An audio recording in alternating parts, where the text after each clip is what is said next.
গ্রামের বাইরে একটি পুরনো পোড়া বাড়ি ছিল। চারদিকে আগাছায় ঢাকা, ভাঙা দেয়ালে ধোঁয়ার কালো দাগ।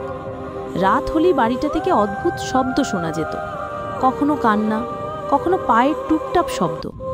গ্রামের লোকজন বলতো সেখানে বহু বছর আগে আগুনে পুড়ে এক গৃহবধূর মৃত্যু হয়েছিল। তার আত্মা আজও শান্তি পায়নি। এক রাতে সাহস করে রতন আর তার বন্ধুদের দল সেই পোড়া বাড়িতে ঢুকে পড়ে। ভেতরে ঢুকতেই ঠান্ডা হাওয়া আর তীব্র পোড়া গন্ধ চারদিকে ছড়িয়ে পড়ে। দেয়ালের ফাঁক দিয়ে যেন কেউ তাকিয়ে আছে এমন অনুভূতি হচ্ছিল। হঠাৎ উপরের ঘর থেকে একটা দীর্ঘশ্বাসের মতো শব্দ ভেসে এলো, ফেরত, ফেরত যাও। রতন ভয় সামলে সিঁড়ি বেয়ে ওপরে উঠতেই দেখল অন্ধকারে এক সাদা পোড়ানো শাড়ি পরা ছায়া দাঁড়িয়ে। মুখ নেই, চোখের জায়গায় শুধু কালো ফাঁপা গর্ত। ছায়াটা ধীরে ধীরে রতনের দিকে এগিয়ে এলো। চারদিকে আগুনের মতো লাল আভা ছড়িয়ে পড়ল। রতন চিৎকার করে দৌড় দিতে দিল।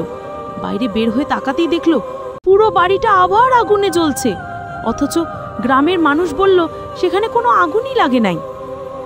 শুধু রতনই জানে পোড়া বাড়ির ভূত এখনো বেঁচে আছে।